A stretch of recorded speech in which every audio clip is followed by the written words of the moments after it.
y en primer lugar muchas gracias por vuestra asistencia a este acto con el que hoy vamos a comenzar el ciclo de conferencias que titulamos Viernes Culturales, correspondiente al curso 2014-2015. Los ciclos de conferencias, que ya es el quinto año que ponemos en marcha, los organiza la logia masónica Obreros de Irán, que pertenece a la Gran Logia Simbólica Española. Estos cursos fueron creados y puestos en marcha por nuestro hermano José Luis Cobo, que hace un momento está presente, para cumplir varios objetivos. Por un lado, y como objetivo principal, el abrirnos a la sociedad que nos rodea, a ver si conseguimos dejar atrás la fama de secretismo que tenemos, que en parte alguna culpa tendremos, pero que se exagera demasiado. En este aperturismo, este taller lleva muchos años trabajando en esa línea. Yo diría que desde sus comienzos, ahora va a hacer unos 25 años, dando conferencias, haciendo tenidas blancas, asistiendo a entrevistas en la radio y la televisión, en la prensa, organizando exposiciones, aprovechando cualquier ocasión que se presenta para darnos a conocer y explicar qué es la masonería y qué hacemos los masones. Tenemos mucho interés en dar esa explicación precisamente para que se nos entienda y se nos sepa bueno, pues, que no hay nada misterioso ni nada que ocultar. Ese es el motivo por el que estas conferencias las celebramos en nuestra logia. Este, como veis, es un taller masónico con idea de que bueno, conozcan nuestro territorio, ¿no? El sitio donde tenemos nuestras reuniones periódicas. Como se deduce de lo anterior, estos viernes culturales son conferencias que están abiertas a todos los públicos. No hay ninguna restricción, simplemente que le interese a la persona el tema que se trate en la conferencia. Otro objetivo es que sirva para que los miembros del taller tengan una tribuna donde poder exponer aquellos conocimientos que tienen, ya sea en su trabajo, ya sea en aficiones, y que sirva para enriquecer a los demás miembros del taller. Hacer de la logia un lugar útil que genere actividades susceptibles de trascender a la sociedad y a nosotros mismos, y que aumenten la frecuencia de nuestros contactos útiles, lo que sin duda contribuye a reforzar nuestra cohesión como grupo y nuestros sentimientos fraternales. Y por último hay un cuarto objetivo, que es ofrecer esta tribuna a profesores y especialistas que puedan aportarnos luces a los miembros de este taller sobre temas relevantes para la comprensión del mundo y del hombre, como es precisamente este caso. La conferencia de hoy, como habéis visto en el programa y en los correos que se os han ido enviando, se titula ¿Cómo se constituye el Nuevo Testamento? ¿Qué fuerzas lo motivan? ¿Cómo y por qué? Una visión no desde el punto de vista de la Iglesia, sino desde un punto de vista histórico basado en documentos y en hechos comprobados. La conferencia nos la da el profesor Antonio Piñero, que es catedrático emérito de la Universidad Complutense de Madrid, que es andaluz, es nacido en Chipiona, aunque su carrera profesional la ha desarrollado en Madrid, y aparte de 4 licenciaturas, él actualmente está jubilado y se dedica fundamentalmente a la edición, traducción e introducción de literatura judío-helenística, en especial apócrifos del Antiguo Testamento, que son la matriz, más junto con las escrituras del cristianismo. Literatura apócrifa del Nuevo Testamento y estudios de filología neotestamentaria. Es la lengua y la literatura de los orígenes del cristianismo, del Jesús histórico, de la Iglesia primitiva. El señor Piñero tiene 42 libros. Yo recomiendo que entréis en su página web, que es www.antoniopinero.com, hay muchas conferencias, en YouTube también hay muchas conferencias que ha dado, y realmente es una delicia poder verlas. Destacaríamos de estos libros, de estos 42 libros, apócrifos del Antiguo Testamento, Orígenes del cristianismo, Antecedentes y primeros pasos, El otro Jesús, Vida de Jesús según los evangelios apócrifos, y Fuentes del cristianismo. En fin, esa es una pequeña selección, pero como digo, hay 42 libros escritos por él. Para nosotros es un verdadero lujo tenerlo hoy aquí como conferenciante, y tanto en nombre del taller como en el mío particular, pues le damos muchísimas gracias por lo que ha facilitado para que hoy pueda estar aquí y darnos esta conferencia. Y una cosa, que antes de que le ceda la palabra, les pediría a todos, por favor, que pongan los móviles en silencio para que no surjan interrupciones. Y hablando de las cosas que este taller hace de cara a abrirnos a la sociedad, he hablado de tenidas blancas. El próximo jueves precisamente vamos a celebrar también una tenida blanca. Y sin más, le cedo la palabra al profesor Piñero. Querido amigo Antonio, queridas amigas y amigos, yo estoy encantado de estar aquí y estoy muy a gusto. Yo vengo a mi casa. El 75% de mi familia es de Carmona y muchos están aquí en Sevilla. Es decir, que me encuentro como pez en el agua. Así que no es sino de agradecer a Antonio Oliva la oportunidad de que esté hoy con ustedes y que podemos charlar de un tema que me parece bastante importante. Bueno, la pregunta es ¿cómo y por qué una secta judía perdida en Israel casi de repente, aparentemente, decide constituir una lista de libros sagrados que rompe con la matriz de la que proviene, es decir, rompe con el judaísmo, declarándose como una religión distinta. Por una razón digo que rompe, porque algo que se va separando de una matriz judía, el cristianismo al principio nada más que es judío y judío y judío, con una sola diferencia. Quienes son cristianos confiesan solo que el Mesías ha venido ya y que ese Mesías es Jesús. Se acabó la diferencia. Todo lo demás es igual. Y todo lo demás es desarrollo. Ese desarrollo es el cristianismo. Nunca piensen ustedes que el cristianismo empieza con Jesús. De ningún modo. Porque Jesús nunca rompió su religión. Ni nunca tuvo intención de fundar nada de eso, como lo podréis ver si leéis a fondo los evangelios. Y ni siquiera Pablo, diría yo, es el fundador del cristianismo, como incluso yo, hasta que me he pasado 3 años y medio estudiando a este personaje en un libro que sacaré el año que viene.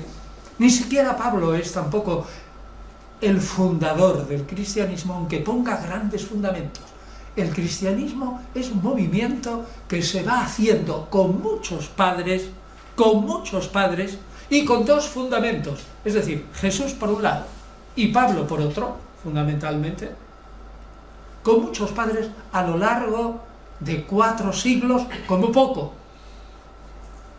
Y el primer gran paso para que una religión pueda ser llamada tal es esto que decimos: ese grupo tiene un listado de obras que los demás grupos no pueden jamás considerar sagradas.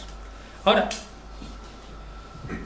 podemos preguntarnos, ¿por qué se formó una lista precisamente de 27 escritos? ¿Por qué tardó tantos años el cristianismo en fundamentar esta lista? Porque, como diremos, no aparece la primera hasta el año 200. Y si Jesús murió en el año 30, abril del año 30, o más probablemente en abril del año 33, pasan casi 170 años. Porque tardó 170 años el cristianismo en tener un Nuevo Testamento. ¿Qué motivos impulsaron a crearlo? ¿Fue un proceso lento o fue un proceso rápido? Todas estas son preguntas y no tienen ninguna respuesta decisiva. Aquí voy a hablar de hechos, como decía Antonio, pero sí les puedo adelantar que el misterio está presente porque no hay ni un solo documento, fíjense, ni un solo documento de la Iglesia antigua que responda a todas estas preguntas. Y tiene narices, diría un hombre del pueblo, que algo tan básico como decir por qué se formó el Nuevo Testamento no tenga ni un solo documento en la Iglesia antigua que lo diga. Nada. Entonces, ¿qué es lo que hace el historiador? ¿Se pega un tiro? Pues no.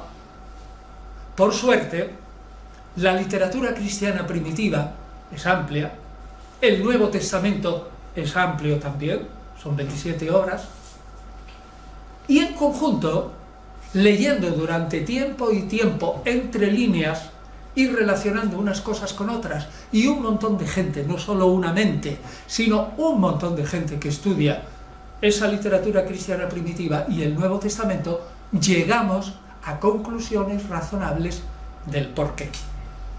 Bueno, pues lo primero que tenemos que decir es que, en principio, el judeocristianismo, que es la mejor manera de definir el cristianismo, de los orígenes, judeocristianismo, piensa en una cosa: en el Nuevo Testamento, que hay 27 libros, ni un solo autor de ellos, ni siquiera Lucas, es, ya diríamos, estrictamente cristiano, es un judío. El cristianismo está en marcha. El Nuevo Testamento es la perla de la literatura judía del siglo I. Luego será la perla y el fundamento del cristianismo, pero cuando se produce es la perla de la literatura judía. Pues bien, si eso es verdad lo que yo digo, a saber que todos los judeocristianos primitivos tenían ya escrituras, naturalmente no se ve porque van a tener otras. ¿Y cuáles eran esas escrituras? Pues naturalmente lo que hoy llamamos el Antiguo Testamento. Esas eran las escrituras que todos los judeocristianos hasta hoy, aunque con distinta perspectiva, pero hasta hoy, han considerado palabra de Dios. Tenían más de 1000 páginas de palabras inspiradas, o sea que teóricamente no necesitaban nada. Pues bien, sin embargo, ocurre que tanto en el judaísmo a finales del siglo I como en el cristianismo más o menos 100 años más tarde, sienten la necesidad de hacer una lista de libros sagrados. ¿Por qué sienten la necesidad los judíos de hacer una lista de libros sagrados del Antiguo Testamento? Pues porque en el 70 acaba una terrible guerra de los judíos contra Roma.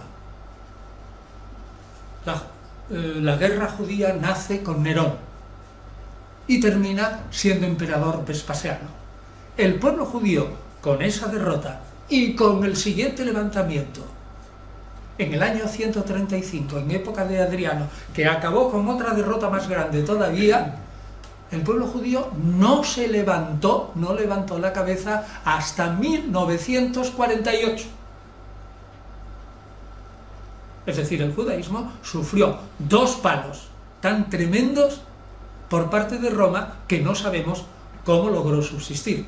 Pues bien, ese judaísmo, después de la primera revolución en el 70, sintió la necesidad de decir: tengo muchas obras, ya no tengo templo, tengo que concentrarme en la escritura, en la ley, en leer, en estudiar, en portarme bien, en tener hijos, en hacer que el pueblo crezca, aunque sea en la diáspora, es decir, fuera de Israel. Adriano prohibió a los judíos, so pena de muerte, acercarse a la ciudad de Jerusalén, para siempre.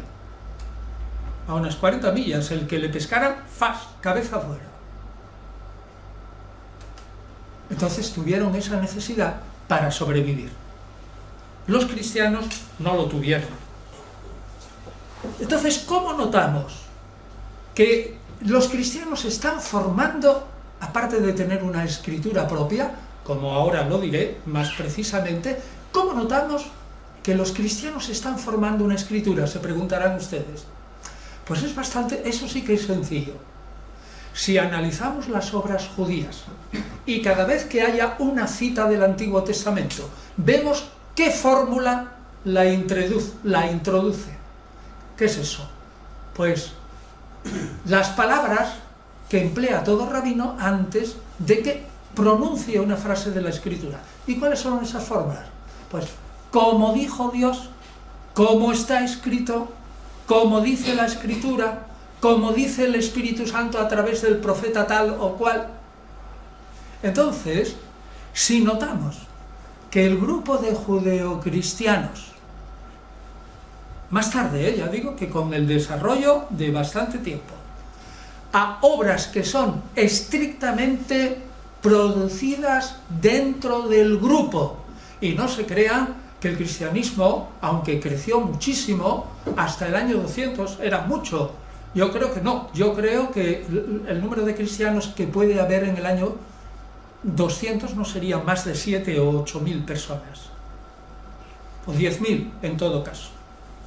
Las obras que se producían dentro, repito, del judeocristianismo, si observamos que cuando se dice una palabra de Jesús, o una palabra de Pablo, o una palabra del apóstol, la introducen con la misma fórmula, como está escrito, como dice el Espíritu Santo a través de Pablo, como el Espíritu Santo dice sin más, inmediatamente sospechamos que la utilización de esas fórmulas nos lleva a saber que lo que viene detrás tiene un valor parecido al Antiguo Testamento.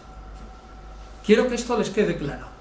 La primera deducción es, repito, analizamos cómo citan las Escrituras los rabinos, o los mismos cristianos, es decir, lo que es ahora el Antiguo Testamento, y luego observamos en los escritos cristianos, cuando citan una palabra del Señor, o una palabra de Pablo, o una palabra o una frase de otro apóstol, o algo por el estilo, si emplean las mismas fórmulas, sobre todo como está escrito. Fíjense, como está escrito. Como el Espíritu Santo dice, ojo, aquí tenemos el nacimiento de algo que es también del mismo valor que el Antiguo Testamento. Así que ya tenemos ahí una pista. Bueno, insisto en que a pesar de eso, nosotros tenemos que caer en la cuenta que aparte de las escrituras del Antiguo Testamento, el judeocristianismo tenía otras autoridades.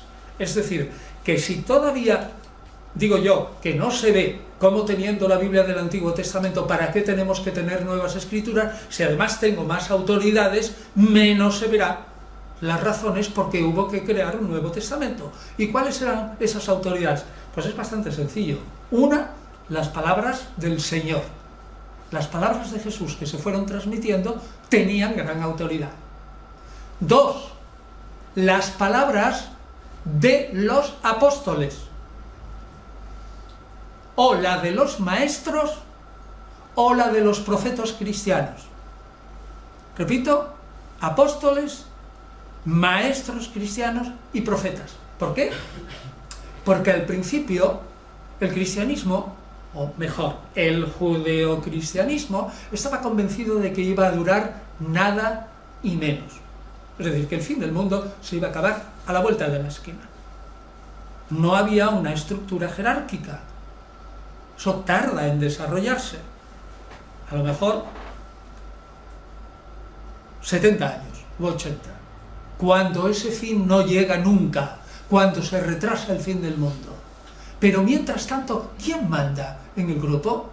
Pues manda el Espíritu, es decir, el Espíritu del viviente y el resucitado, que es Jesús, de quien creen todos sus seguidores, que está vivo y presente en la comunidad.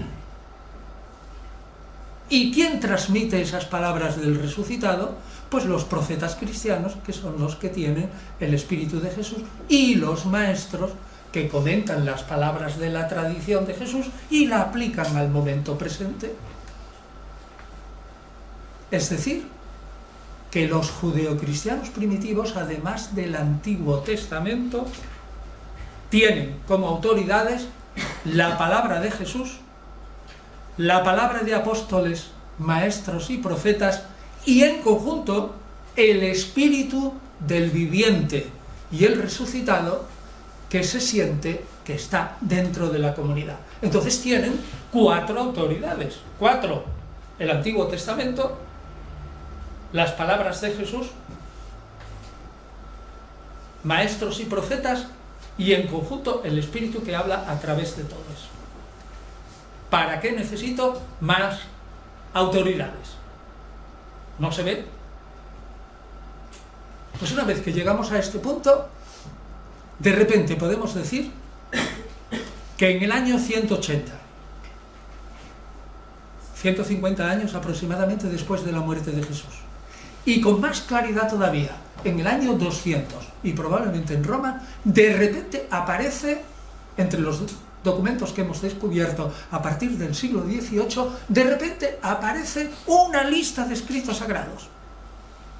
Es decir, no se dan los condicionantes para que surja esa lista, y sin embargo esa lista aparece. La pregunta es ¿por qué?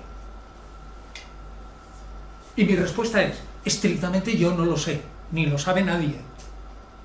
Pero la ciencia lo deduce, como dijo al principio. Hay en general 2 respuestas a esto. Una, a medida que se retrasa la venida de Jesús, es decir, se retrasa el fin del mundo, la Iglesia se institucionaliza. La Iglesia se hace una institución de poder y control. La Iglesia necesita unas autoridades propias y se empiezan a leer espontáneamente todo aquello que se haya escrito sobre Jesús, o las cartas de Pablo, o las cartas de otro apóstol si lo hubiere, y se leen cada domingo en la Iglesia. Es más, no importa, yo que soy judeocristiano, el sábado voy a la sinagoga y el domingo voy a los oficios cristianos. Entonces, espontáneamente, dice esa teoría, a base de la lectura litúrgica, espontáneamente se van escogiendo libros que más se leen porque realmente responden al espíritu del grupo. Y espontáneamente llegará un momento en que la Iglesia, aunque no haya dejado ningún documento, repito, aunque no haya dejado ningún documento, toma la decisión. Es decir, la primera teoría dice, espontáneamente surge por evolución natural la necesidad de crear, a medida que nos vamos apartando del judaísmo, porque tenemos un Mesías que los judíos no aceptan, a medida que desarrollamos nuestras teorías sobre la naturaleza del Mesías, sobre la naturaleza de la Iglesia, que se forma como cuerpo místico en torno del Mesías, etc., a medida que nos vamos apartando del judaísmo, necesariamente y por un impulso obligado y espontáneo, se tiene que llegar a una formación de escritos sagrados y finalmente a una lista que diga cuáles son y cuáles no. Digamos, esta es la primera teoría, que yo la resumiré para que se les quede en la cabeza claramente en la teoría de la espontaneidad o la necesidad. La evolución necesariamente de una iglesia espiritual que espera el fin del mundo a una iglesia organizada en el mundo lleva necesariamente a esto. Esa sería la primera teoría, y lo voy a reducir a 2. Y la segunda teoría entre los científicos dice ni hablar. No niego eso que usted dice. Pero, dadas las características del Nuevo Testamento, de las que hablaremos luego, aquí ha habido un acto positivo de política eclesiástica. Es decir, tiene que haber habido un acto de las iglesias para elegir una serie de escritos como sagrados. ¿Y por qué lo dice usted? Les preguntamos al garante de esta segunda teoría. Pues muy sencillo. Dice, porque en el año 150 tenemos textos de Justino Mártir, por ejemplo, que está hablando de palabras del Señor y escribe recuerdos de los apóstoles, y 30 años más tarde nos encontramos con Ireneo de Lyon, obispo de las Galias de Lyon, que es un hombre que viene de Asia Menor, es decir, que une Asia Menor y las Galias, que allí se hablaba griego y latín, exactamente igual que en España, y resulta que este individuo ya tiene un canon de escrituras. ¿Cómo es esto posible en 30 años? Y dicen, porque no han caído en la cuenta los defensores de la primera teoría que en el año 144 ocurrió en Roma una cosa muy importante. ¿Y cuál fue esta? Pues que había un famoso individuo que había venido de Frigia en la actual Turquía, y que era un gran comerciante en trigo. Tenía un negocio de barcos, había ganado muchísimo dinero, y entonces fundó una iglesia en Roma. Esa iglesia se separó enseguida de la iglesia materna de Roma porque tenía unas ideas muy especiales, que no me voy a meter aquí ahora porque si no estaríamos una semana, sobre cómo era Dios. Pero el resultado fue que, dada la idea que él tenía cómo era Dios, pensó que el Antiguo Testamento era así, sencillamente una porquería y había que eliminarlo. Y entonces este señor, este comerciante, en su iglesia, este comerciante se llamaba Marción. Este señor eliminó el Antiguo Testamento. Y de los evangelios que había, escogió uno, el de Lucas. Y de todos los escritos apostólicos que había, escogió uno, a Pablo. ¿Por qué? Bueno, pues tampoco lo sabemos, porque él no lo escribe. La obra que él escribió justificando la quemó la iglesia. Es decir, que nos hemos quedado también sin la obra de Marción. La tenemos que reconstruir a trancas y barrancas. Entonces este señor estableció un canon de escrituras. Y dice esta segunda teoría, aunque en el año 144 la Iglesia de Roma devolvió todos los regalos y donativos que le había dado este señor, se los dio a él, y dijo, no quiero saber nada contigo, y lo declaró hereje, la Iglesia de Roma debió de pensar, qué buena idea tuvo este Marción, que ha hecho su propio canon de escrituras. Hombre, es una barbaridad quitarle el Antiguo Testamento, es una barbaridad poner solo a Pablo, y es una barbaridad echar por la borda otros evangelios y quedarse solo con el de Lucas. Pero es una buena idea. Este Marción controló a su iglesia porque tenía un canon de escrituras. Pues bien, esta segunda teoría dice, además del otro, de la espontaneidad y de la lectura, los domingos, etcétera, etcétera, etcétera, y del desarrollo de la comunidad, además de eso, la Iglesia copió la idea de Marción, y aunque no nos haya quedado ningún documento, tuvo que haber un acto en el que la Iglesia decidió qué libros eran verdaderamente propios y saludables para el movimiento de seguidores de Jesús y cuáles no. Así que las dos teorías es la del desarrollo espontáneo y otra, la Iglesia copia de Marción, no el hecho, pero sí la idea. ¿Cuál es la que me gusta a mí más? Pues me gusta más la segunda,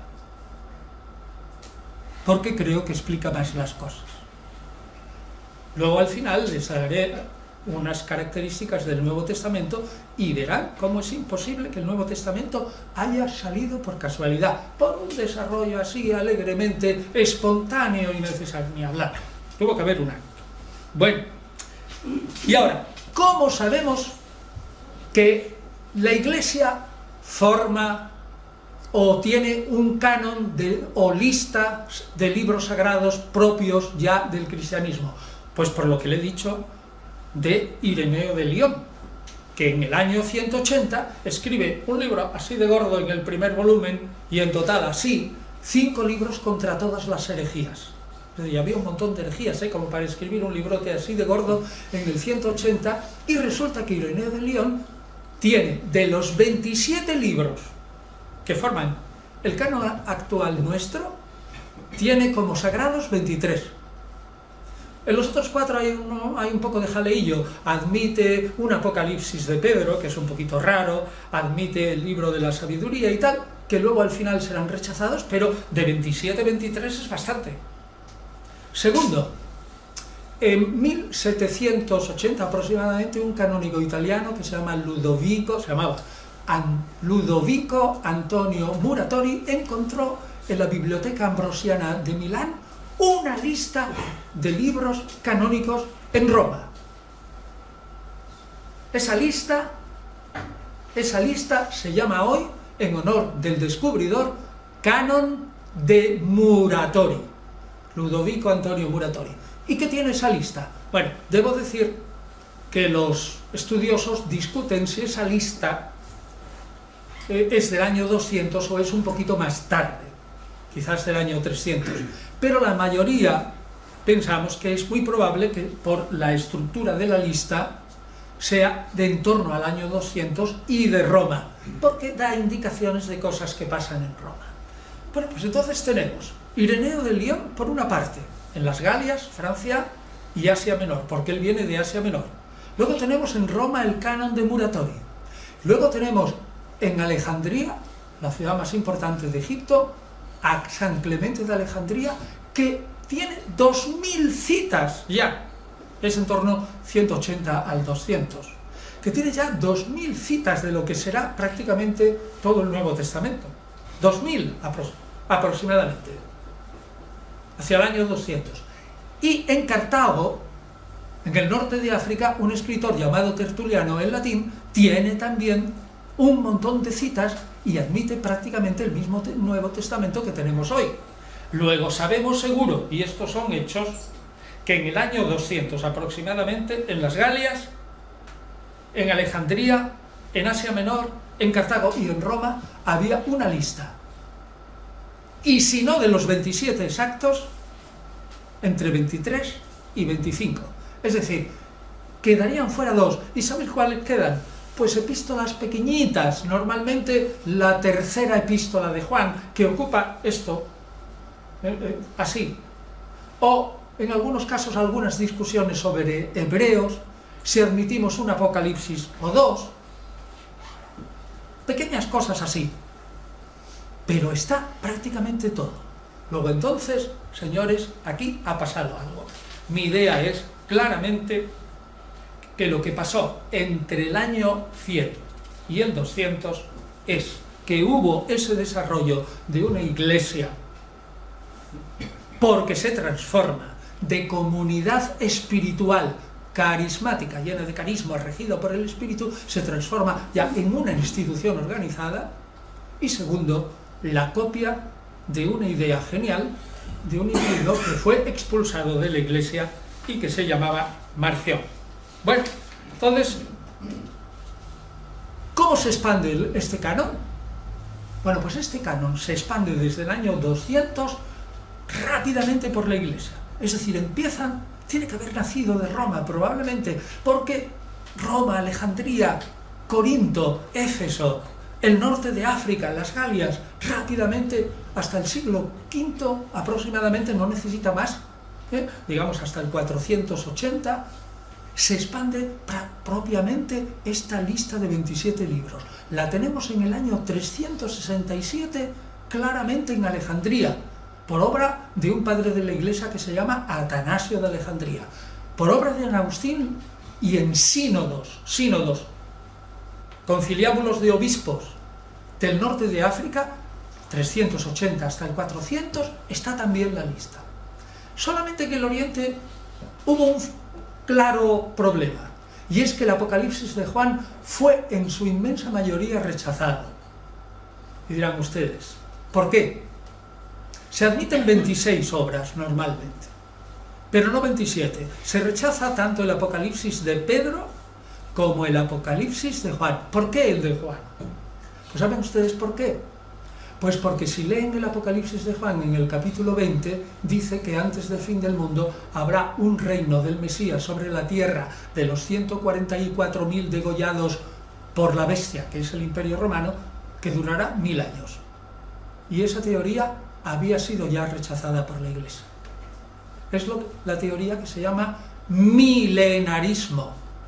Es decir, los mártires de Cristo reinarán en la tierra, primera fase del reino de Dios, 1000 años. Y luego, acabados los 1000 años, vendrá el reino eterno. Eso no es admitido ya por las iglesias. Y eso que está, como digo, en el Apocalipsis. Y en general, los padres orientales se niegan a aceptarlo, hasta que se impone la idea de que hay que interpretar esa teoría del milenio simbólicamente. Si tú interpretas simbólicamente lo que quieras, se acabaron todos los problemas. Entonces, interpretándolo simbólicamente, fuera. Pero ¿saben cuánto tardó en asentarse el Apocalipsis en las iglesias orientales como canónico? Pues hasta el siglo X. Y hoy día, ni la Iglesia católica o ortodoxa siríaca, ni la Iglesia de Abisinia tienen el mismo canon que el Nuevo Testamento. Ni los protestantes tienen el mismo canon que los católicos. En el Nuevo Testamento sí, pero no en el Antiguo. Los católicos tenemos más libros que los protestantes. Es decir, la historia del canon no se acabó todavía. Y las iglesias están divididas. Hombre, en el Nuevo Testamento, pues hay que ir muy lejos, ¿no? A Irak, algunos, a Abisinia y por ahí, para encontrar teorías raras. En general se admiten los 27 libros, pero ciertamente, esto nace, como quien dice, de repente. Ahora bien, si tenemos tantos testimonios de que en el 200 ya teníamos esta lista, y ahora veremos por qué, qué impulsos, empezarán ustedes a ver bien claro que todas las imbecilidades de quienes dicen que en el concilio de Nicea pusieran una mesa, que los obispos se reunieron allí con Constantino, pusieron todos los evangelios encima de la mesa. Bueno, la mesa tenía una manta, pusieron los libros allí y vinieron unos obispos aguerridos, ¡flash!, tiraron de la manta y los libros que quedaron encima de la mesa fueron sagrados y los que cayeron al suelo fueron declarados apócrifos. Bueno, es una imbecilidad de tal calibre y es tan estúpido y tan acientífico que me permitirán que yo, que no suelo insultar, pues me pase un poco de la raya, diciendo, es que es absurdo. El Nuevo Testamento se va formando desde principios del siglo II, porque sabemos con toda seguridad que a principios del siglo II ya se hizo una edición de las cartas de Pablo. ¿Y por qué lo sabemos? Pues porque estudiando hoy las cartas de Pablo, las 7 auténticas, el Corpus Paulino tiene 14 cartas, pero 7 son falsas del Nuevo Testamento, es decir, no la escribió Pablo, llámenlo como quieren, deuteropaulinas o pónganle etiquetas suaves, no salieron de la pluma de Pablo. 7 sí, y esas 7 tienen algunas, como Filipenses y 2 Corintios, que están compuestas, Filipenses por lo menos de 3 cartas de Pablo, y 2 Corintios por lo menos de 5 o 6 cartas de Pablo. Es decir, hubo un editor a principios del siglo II que cogió las cartas de Pablo, cortó, mezcló y armó un cisco impresionante. Es más, probablemente puso a Efesios al principio y con el tiempo llegó a lo que hoy consideramos una estupidez, a ordenar las cartas de Pablo por tamaño. Es decir, no poner la primera que se escribió, Primera Tesalonicenses, que se escribió en el año 51 en primer lugar, sino que puso Romanos porque era más largo. Y después las cartas más pequeñitas. O sea que se han hecho algunas cosas en la historia que son increíbles. Pues bien, Vuelvo al tema. ¿Por qué en el año 200, qué impulsos provocaron? ¿Por qué se formó una lista? Y yo respondería, sinceramente, yo no lo sé. Y tampoco hay nadie que lo sepa a ciencia cierta. Pero vuelvo a repetir la misma cantinela. Tenemos tal cantidad de literatura que indagando entre líneas acabamos enterándonos de casi todo. El primer argumento por el cual se formó esa lista fue: solo entrará en la lista de libros judeocristianos sagrados aquellos que estén de acuerdo con la norma teológica general de las iglesias más importantes entre el 150 y el 200. Repito, solo entrarán dentro del canon o lista aquellas obras que consideramos sagradas, que cumplan con las exigencias de una ortodoxia flexible, pero ortodoxa. Eso es lo que se llama la regla de la fe. Si hay un evangelio que dice, por ejemplo, que Jesús no fue concebido virginalmente por María, como lo dicen el evangelio de Mateo y de Lucas, fuera. Y así se va el evangelio de los hebreos, el de los nazarenos, el de los ebionitas, todos esos fuera. Hay un canon intelectual, es decir, una norma, una regla de fe. Ese fue el primer criterio seguro. El segundo criterio seguro fue que de alguna manera las obras hubieran estado escritas por los apóstoles o por sucesores inmediatos de los apóstoles. Marcos, sucesor de Pedro. Lucas, discípulo de Pablo. Pablo, apóstol al fin y al cabo porque se le apareció el Señor. Primera Pedro, segunda Pedro, primera Juan, segunda Juan, tercera Juan, el Apocalipsis, Hechos de los Apóstoles, todo cumplen con ese requisito. Y fíjense, el canon muratoriano dice, hay una obra en Roma muy buena, que se llama El Pastor. Y algunos dicen que ¿por qué no las declaramos sagrada? Y dice el autor, no sabemos quién es, y dice, pues no la podemos declarar sagrada porque no es apostólica, porque fue compuesta aquí en Roma en tiempo del obispo Lino, del papa Lino, es decir, en torno al 150. Luego no fue apostólica, fuera con ella, y la elimina. Es decir, ya sea falso o no, desde el punto de vista de hoy, para que entre en el canon una obra tiene que llevar el marchamo de un apóstol.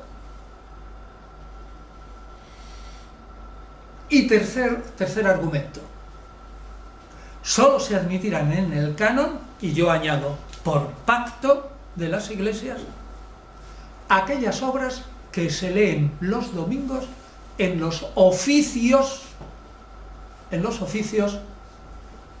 regulares de los judeocristianos de los domingos. Es decir, si en Roma, Éfeso, Cartago, Alejandría y otras ciudades importantes no se lee una obra, esa no entra dentro del canon. Así que, repito, 3 fueron los criterios. Una, acomodación a una norma intelectual, una ortodoxia que se estaba ya formando. Segundo, que proceda directa o indirectamente de los apóstoles. 3, que de alguna manera sea leída por las iglesias, es decir, que haya un consenso. Y esos 3 argumentos son los fundamentales. Y alguno de ustedes me dirá, bueno, ¿y la inspiración? ¿Y la inspiración? Usted no dice nada de la inspiración. Pues no digo nada. ¿Por qué? Porque todos los cristianos del siglo I que escribían libros de espiritualidad y libros sobre Jesús o sobre la Iglesia, todos los que se han conservado, todos se creían inspirados. Entonces, si cogemos como criterio la inspiración, debieron de pensar, nuestro canon tendrá 3000 libros. No puede ser. La inspiración no jugó ningún papel, pero a la inversa sí. Todos los libros del canon están inspirados, ciertamente, y nadie entra en el canon que no esté inspirado. Pero por el mero hecho de ser inspirado no tiene por qué ser declarado sagrado. Porque si no, tendríamos que declarar sagrado pues a 3000 libros. Así de pragmático fue la Iglesia. Luego, otra cosa sorprendente. La inspiración no desempeñó ningún papel a la hora de establecer el canon o lista de libros sagrados. Es sorprendente también. Así que quedan esos tres. Ortodoxia, en líneas generales, procedencia apostólica, directa o indirecta, y lectura los domingos. Bueno, el canon definitivo. Afirmo que es un pacto de la Iglesia. ¿Y por qué? Pues porque, fíjense, y ahora vengo a lo que quizás para algunos será un poco más sorprendente, a hacer algunas observaciones sobre el canon del Nuevo Testamento. ¿Por qué se escogen 4 evangelios si resulta que debía de haber decenas y decenas?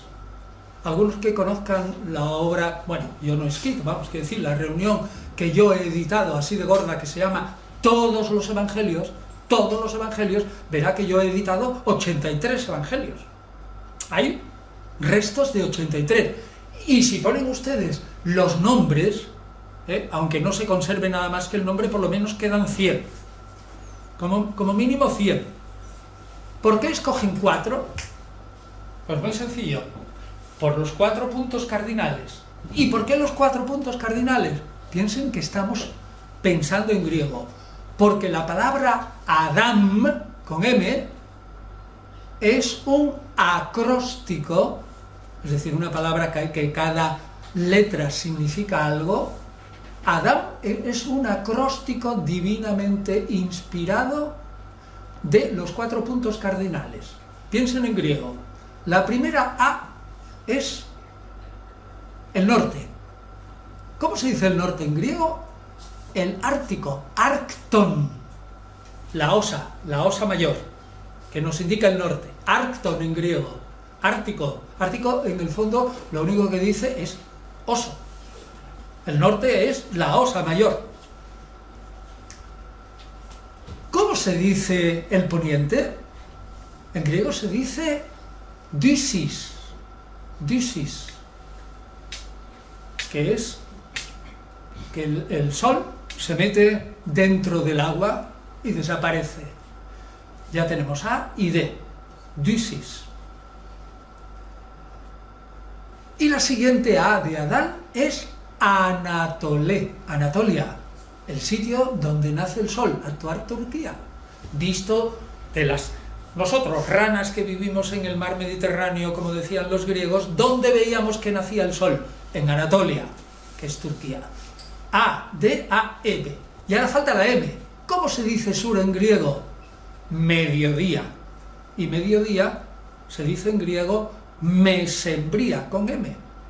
Luego, los 4 puntos cardinales, Dios determinó que fueran 4, porque ya desde toda la eternidad el primer hombre habría de llamarse Adán.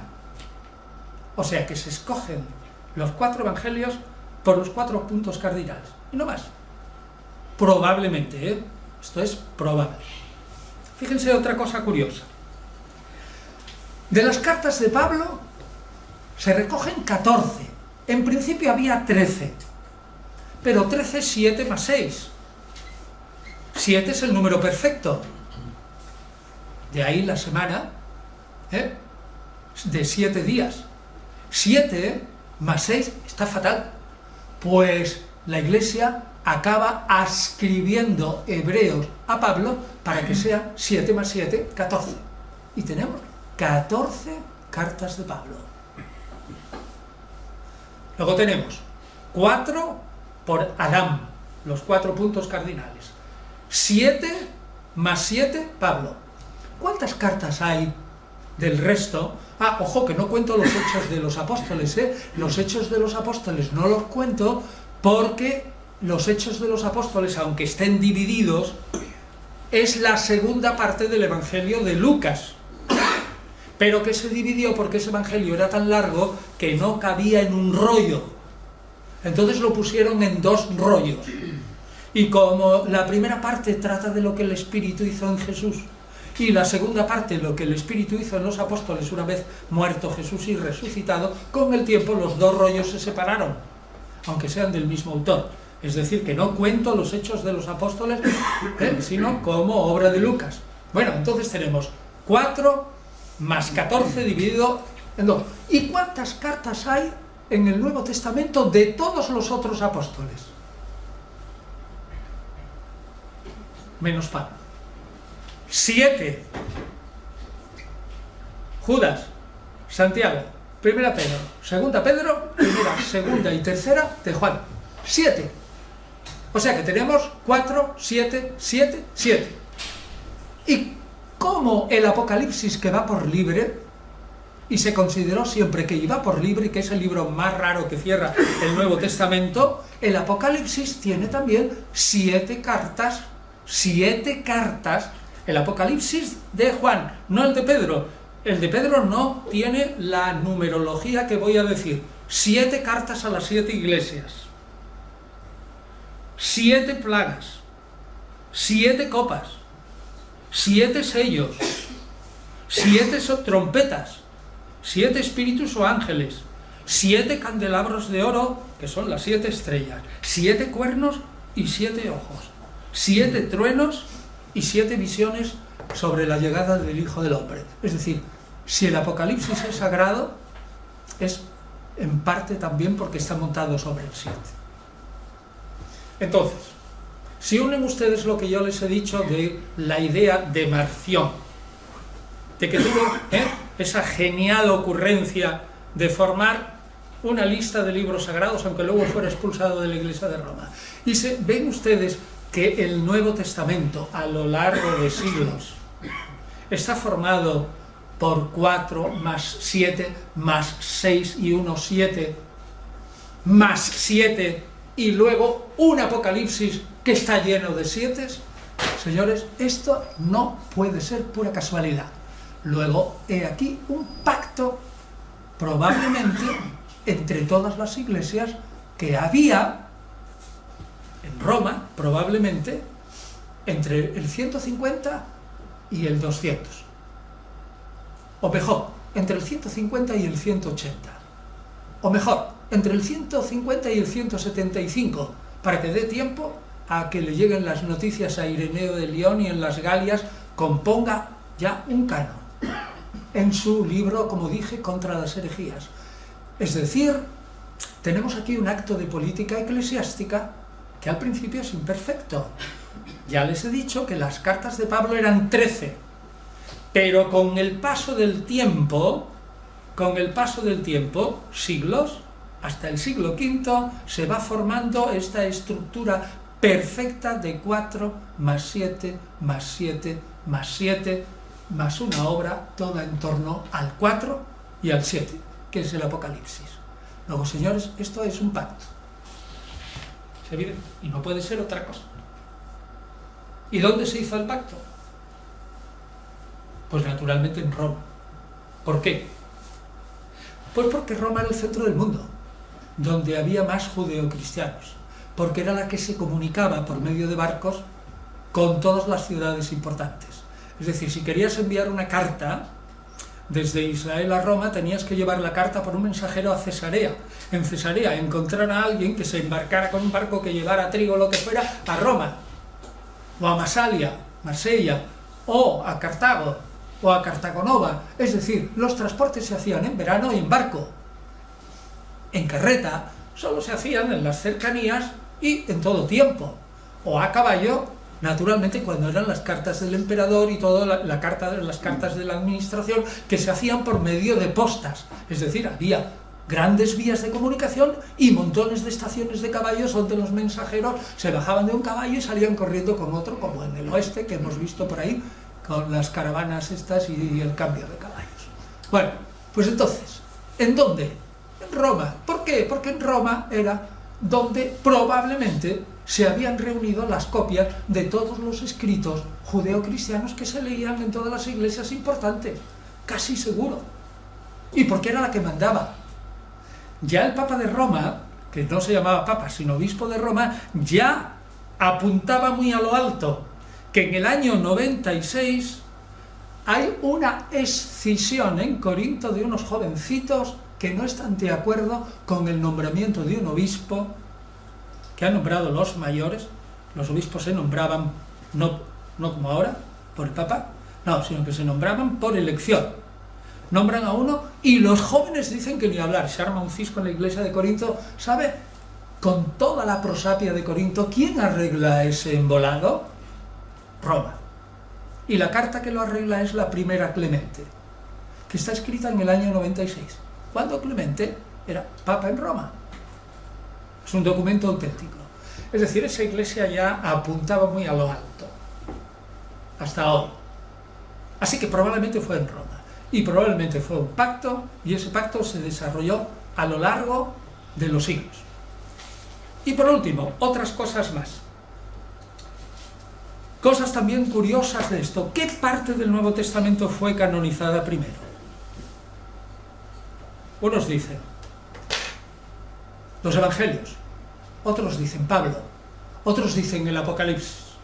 Eso del Apocalipsis pueden ustedes dejarlo aparte, porque eso ya no lo defiende nadie, se ha defendido a lo largo de la historia de la investigación, pero ahora no. La duda está entre qué se canonizó primero, los Evangelios o Pablo.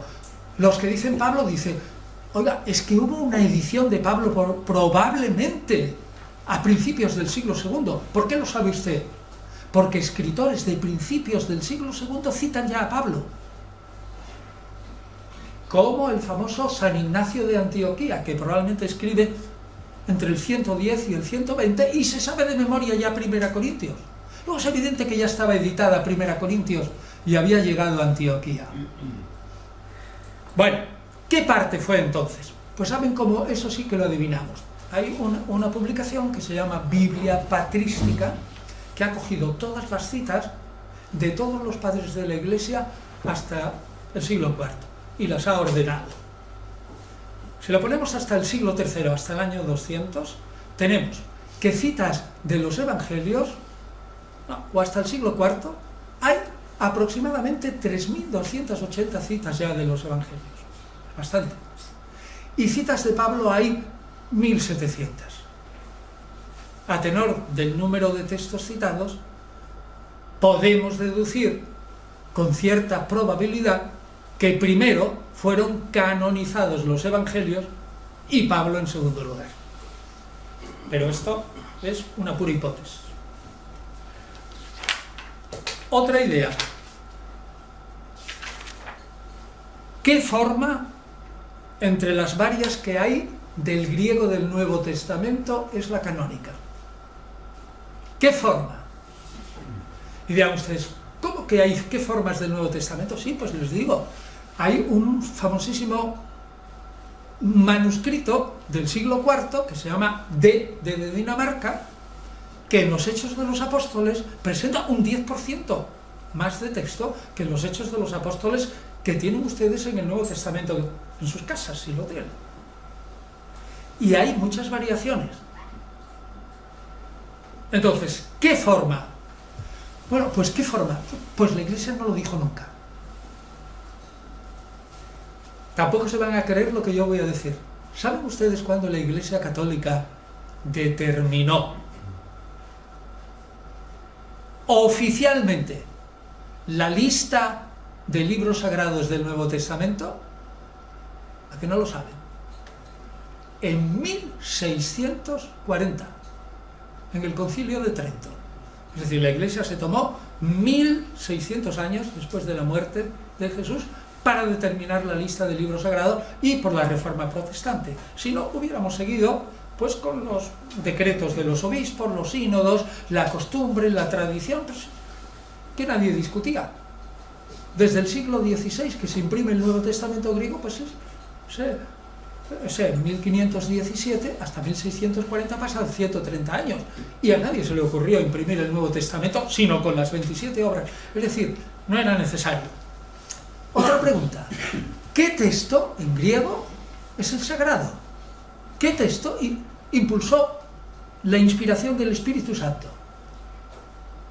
Pues así que les voy a poner a ustedes en una dificultad. Hay 5.540 manuscritos aproximadamente del Nuevo Testamento, de los cuales 130 son papiros, cercanos al 200, muy importantes, muy antiguos. Y entre esos 5.000 y pico manuscritos del Nuevo Testamento, ¿cuántas variantes creen ustedes que hay entre ellos? Variantes, es decir, que si ustedes tuvieran tiempo para leer los 5.000, verían que en Mateo 1.1 o en Mateo 1.2 no todos los evangelios leen lo mismo. Y cuando digo variantes, quiero decir variantes ortográficas, de orden de palabra, de omisión de palabras, de añadido. ¿Saben cuántas hay? 500.000. Luego, respuesta. Nunca, jamás la Iglesia dijo cuál forma, qué texto griego del Nuevo Testamento fue canónico, ni nunca lo dirá. Porque no puede. El Nuevo Testamento griego que utilizamos en las universidades hoy, en el 2014, está hecho, la mayoría, por estadísticas de ordenador complicadísimas, en el año 2012, en un instituto de Münster, en Westfalia. ¿Le suena 1648, la paz de Westfalia? Felipe IV, el fin del Imperio Español prácticamente. Ahí. Ese es un instituto dirigido por protestantes, bueno, por agnósticos y por todos. Ahí es donde se hace el Nuevo Testamento griego. ¿Y cómo se hace? Escogiendo los mejores documentos del Nuevo Testamento, los más antiguos, y contrastando por medio de ordenadores y por la mente humana cuál es la lectura más antigua. Y la sorpresa también que se lleva mucha gente y que me lo preguntan, es que el Nuevo Testamento, que entonces se ha imprimido y que es el que utilizan en todas las universidades de la Iglesia y que lo utilizan los mismos los ateos, que los agnósticos, que los protestantes, que los católicos, que los judíos que estudian el Nuevo Testamento, porque ahora se han dado cuenta que el Nuevo Testamento, como les dije, es la perla de su literatura. Digo, ese Nuevo Testamento está hecho por hombres y por ordenadores. Y sobre todo por protestantes, lo utilizan los católicos. O sea, que realmente es verdaderamente curioso cuando uno estudiamos esto. Otra pregunta. ¿Podemos cambiar el Nuevo Testamento? Pues naturalmente que sí. Si el Nuevo Testamento se parte fue una acción eclesiástica, haya o no haya documentos, pero fue una acción eclesiástica, las iglesias de ahora tendrían la misma potestad de cambiarlo. ¿Pero lo van a cambiar en la práctica? Imposible. ¿Y si se resulta que las secas arenas de Egipto nos sacan un documento nuevo? Por ejemplo, la carta perdida de Pablo a los cristianos de la Odisea. O sea, está perdida. Está perdida. Y si se demuestran y todos los filólogos decimos, no, esto es de Pablo, y la sometemos al ordenador y frases de Pablo, palabras de Pablo, estadísticas de palabra, órdenes, las mismas sentencias, todo y tal, esto es de Pablo. Probablemente la Iglesia no, vamos, la Iglesia, se tendrían que reunir todas las iglesias cristianas, que son aproximadamente 2.000 confesiones, es decir, 4 o 5 iglesias fundamentales, unas 30 o 40 confesiones gordas y 500 más pequeñas y 1.500 denominaciones cristianas se tenían que reunir para ponerse de acuerdo, lo cual es absolutamente imposible. Yo no sé si saben que Lutero, Zwinglio y algunos reformadores quisieron quitar en la Reforma, por ejemplo, la epístola de Judas, y otros quisieron quitar el Apocalipsis. Bueno, los mismos protestantes se levantaron y dijeron que ni hablar. En Norteamérica, hace poco, la carta, bueno, hace poco, hace 30 o 40 años, hubo la propuesta de las iglesias de allí de que se metiera dentro del Nuevo Testamento la carta que Martin Luther King escribió en la prisión de Birmingham, de Alabama. Birmingham, Alabama, no Birmingham de... Hombre, pues propuestas hay de todo, pero no puede ser. Es decir, tenemos que aceptar que es una decisión de la Iglesia, pero que probablemente no se va a cambiar, que por mucho que aparezcan documentos probablemente no llegaremos a ningún acuerdo y el Nuevo Testamento no se cambiará, ni tampoco hay que cambiarlo, por la sencilla razón de que teniendo el Nuevo Testamento que tenemos, hay tantas opiniones sobre lo que allí se dice, cuantas cabezas pensantes lo leen. Como dicen los rabinos, la Biblia, y ahora apliquémoslo a todo, es una cueva de ladrones, se lo dicen, porque entras allí y encuentras todo lo que quieres. Lo que quieras está allí. Depende de cómo lo interpretes. Fíjese en una cosa más increíblemente clara: tú eres Pedro y sobre esta piedra edificaré mi iglesia. Mateo 16, 16. Ahora, vayan ustedes a decírselo a los ortodoxos, a los protestantes y tal. Es decir, solo 1.200 millones de católicos pueden admitirlo, mientras que 800 o 900 millones de cristianos no lo admiten. Pero sí es clarísimo. No importa. Es decir, el ser humano interpreta muchas veces como le da la gana y por tanto da igual. Y por último, yo diría,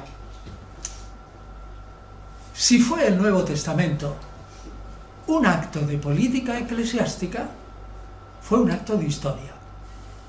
Y como es un acto de historia, se debe respetar tal cual, por la mera conclusión de que no podemos volver la historia atrás. Así que aceptemos lo que tengamos, a pesar de las 1001 dificultades y las 1001 oscuridades. Y ahora, antes de terminar, permíteme que les haga yo una síntesis de las ideas de lo que yo he dicho fundamentalmente. Es esto: estimo que el judeocristianismo solo se transforma en una verdadera religión cuando tiene una lista de libros sagrados. Segundo, objetivamente considerado, el judeocristianismo tenía tantas autoridades que no necesitaba ningunos libros sagrados nuevos. ¿Por qué? Porque tenía el Antiguo Testamento, tenía las palabras del Señor, el Espíritu, los profetas, los maestros. De repente aparece una lista en el año 200, 180, año 200. ¿Cómo lo explicamos? Diversas teorías. Uno, la espontánea; otro, un acto de política eclesiástica. Yo me quedo con el acto de política eclesiástica porque se ve que el Nuevo Testamento es un constructum. ¿Cómo se hace ese constructum? En mi opinión es que esto también es curioso observarlo. De las, digamos, de los 2.000 millones de cristianos que tenemos hoy, el 99,99% somos, ya creamos o no creamos, ya seamos cristianos confesantes o cristianos culturales, el 99,99% somos cristianos paulinos. Es decir, seguimos las pautas de interpretación de Pablo. ¿Cómo interpreta Pablo a Jesús? Eso es lo que admitimos. El resto de los otros cristianismos que yo he escrito en Cristianismos Derrotados, pues fueron barridos por la historia, sobre todo toda la rama judeo-cristiana, es decir, los verdaderos sucesores de Jesús, de Jerusalén y Galilea, todos esos, o Samaria, todos esos fueron barridos por Roma, fundamentalmente, y porque murieron. ¿Cómo van a vender en el Imperio Romano los judeocristianos a un Mesías que es un Mesías judío? Solo se puede vender en el Imperio Romano, entre comillas, en el tremendo mercado religioso del siglo I, a un Salvador universal, como lo vende Pablo, que desjudaiza a Jesús. Eso es lo que es la tesis que defiendo en Cristianismos Derrotados y que he defendido toda mi vida. Y he dicho también que solo hay tres criterios, ¿eh? Tres, o impulsos. Uno, recuerden que es norma, acomodación a la norma intelectual de una ortodoxia incipiente. Dos, una apostolicidad falsa o verdadera. Y tres, lectura de las iglesias. Y cuatro, lo último que he dicho es que el Nuevo Testamento es un constructo demasiado complicado para que no haya sido hecho sino por mano de hombres. Y nada más, muchas gracias. Ahora, preguntas.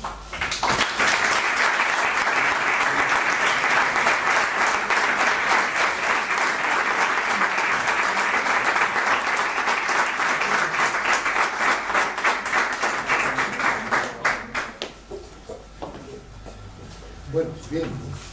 He hablado una hora, ¿no? Como habíamos quedado, más o menos. Sí, estamos siguiendo las pautas. Bueno, señores, yo estoy a su disposición.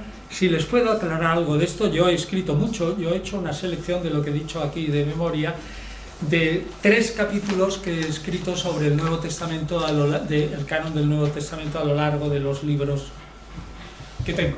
Y lo que he hecho ha sido una síntesis. Voy a empezar yo, a ver si se anima. Y luego ahí detrás tienes un colega. Una pregunta curiosa. La expansión del cristianismo, por lo que has dicho, está muy relacionada con el comercio, ¿no? Sí. Sí. Bien, hay que decir que la expansión del cristianismo se hace entre las clases medias. Ustedes habrán oído decir casi siempre, y esto es una influencia de la historiografía marxista, de que el cristianismo era una religión de esclavos y que la escoria de la sociedad era la que se hizo cristiana. Mentira, podrida. ¿Cómo lo sabemos? Pues por leyendo entre líneas pues quiénes formaban parte de los primeros cristianismos. Había bastantes ricos. Había gente incluso de la casa del César.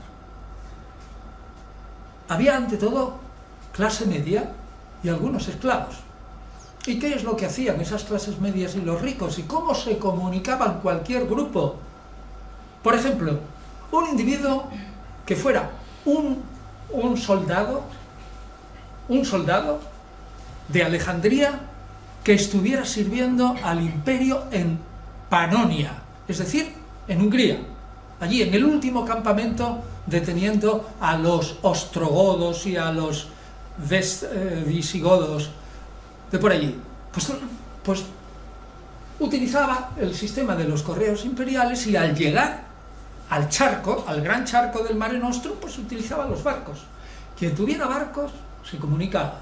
Quien pudiera pagarse un correo en el barco se comunicaba y el que no se quedaba. Es así que esta construcción intelectual solo se puede hacer si, como he dicho, están de acuerdo un montón de iglesias, es que esas iglesias se comunicaban entre sí y la única manera de comunicarse era comercialmente. Es decir, no había barcos de pasajeros por turismo, no se había inventado. Incluso quienes hacían turismo espiritual iban en barcos de carga. Es decir, un señor de Marsella que quisiera ir a Eleusis, es decir, a Atenas, para hacerse iniciar en los misterios de Eleusis. Bueno, cogía un barco de carga, e iba allí, en donde podía, y llevaba su comida, o se moría, en fin. O sea que la cosa es el comercio y el comercio. Y con quien digo eso, digo la religión, el arte, la cultura, la literatura y la filosofía. Todo está unido a la red comercial. Gracias, doctor. Sí, yo quería preguntar, bueno, aparte de felicitarle por la magnífica exposición, quería preguntarle, pedirle su opinión sobre, o su criterio, sobre algunos puntos que le quedan oscuros. Que están sin aclarar por la historia, ¿no? También a mí. Bueno, claro. Pero me parece que su impresión puede ser valiosa. Primero, voy a ir por orden cronológico. 2 temas. Primero, en su opinión, ¿el Apocalipsis lo escribió el evangelista? No. Radicalmente no. Y no hay ninguno, yo no conozco ninguno, ninguno desde hace ya siglos, pero desde luego en el siglo XX y XXI, ningún teólogo católico que defienda que el autor del Apocalipsis es el mismo que el autor del cuarto Evangelio. Sin embargo, no está identificado el autor. No, sí sabemos que él se llama a sí mismo yo Juan, presbítero, es decir, anciano, que estuve en la isla de Pasmos y tal. Debía ser un hombre que simplemente con decir yo Juan y que estuve en Patmos lo conocían todos los de la iglesia de Asia Menor, y además un individuo muy poderoso, porque se atreve a criticar a las 7 iglesias de Asia Menor, y Éfeso y Esmirna y la Odisea. Vale. Radicalmente no. Es más, el que escribe el Evangelio de Juan no es Juan, el hijo del Zebedeo. Juan y Santiago, hijos del Zebedeo. No, porque ese Juan murió en el año 41 en una persecución con la que Herodes Agripa sale en la serie Yo, Claudio, que es ese judío que es muy amigo de Claudio y de Calígula, ese judío con el pelo rizado y todo eso y tal allí, del actor. Ese es Herodes Agripa. Para congraciarse con los judíos, se liquidó a parte de la comunidad judeocristiana en Jerusalén y se liquidó a Juan. Es así que con toda evidencia, y eso se puede poner la mano en el fuego, el Evangelio de Juan, tal como está ahora, es un producto absolutamente tardío y presupone a los otros 3 evangelistas. Es imposible que hubiera sido escrito antes del año 41 Entonces, ¿por quién fue escrito? Pues el Evangelio dice que la base del Evangelio es el discípulo amado, y aparece 5 veces, pero nunca lo nombra.